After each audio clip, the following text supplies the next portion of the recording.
Good day, students. This is science class for grade 9, chapter 6, tissues.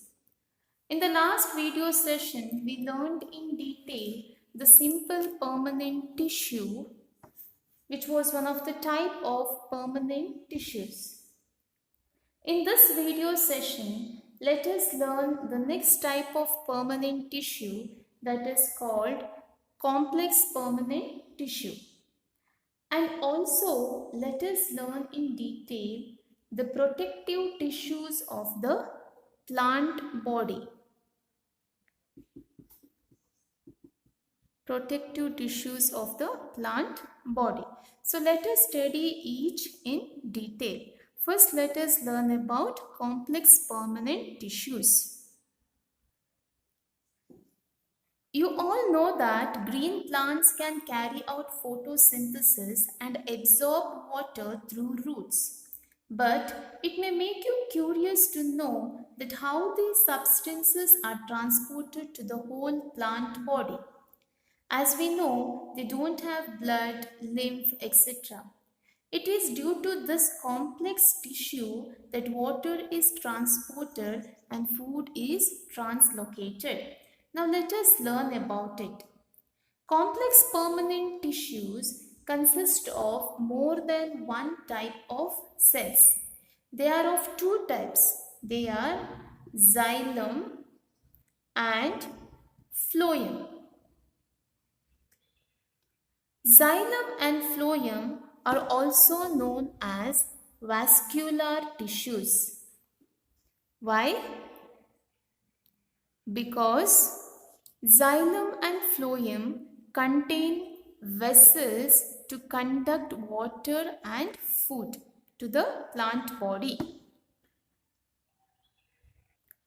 Xylem is composed of cells with four different parts. They are tracheids, vessels, xylem parenchyma, and xylem fibers.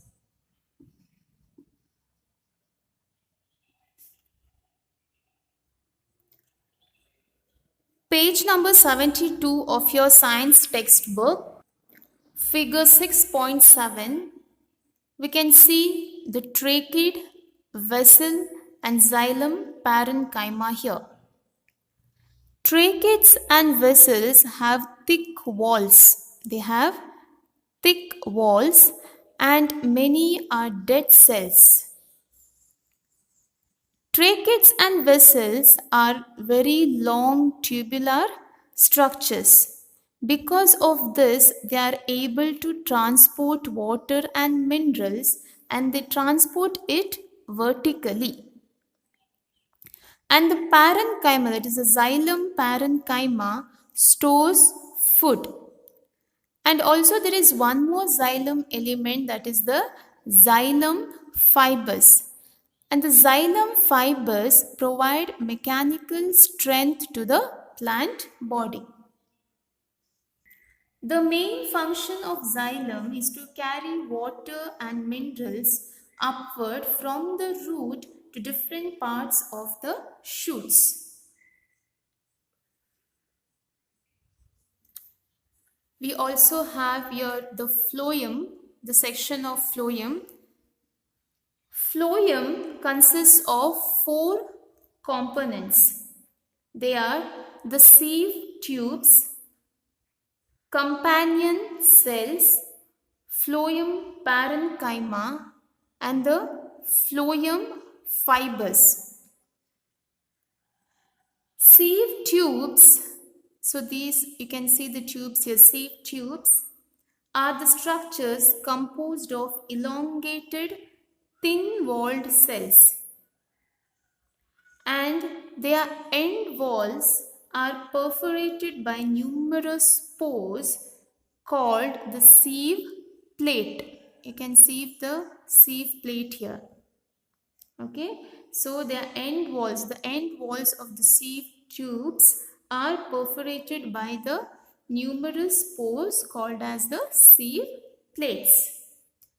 And the companion cells are the small thin walled cells containing the dense cytoplasm and a large nucleus. Sieve tubes are the tubular cells. They are tubular in structure. And the phloem transports food from the leaves to other parts of the plant. And except the phloem fibers, all the other phloem elements are the living cells. Is this clear, students? The important function of phloem is to transport the food materials prepared by the process of photosynthesis from the leaves to the storage organs of the plant body. Its main function is to transport the food from the leaves to the other parts of the plant body. Is this clear, students? So this was all about complex permanent tissues.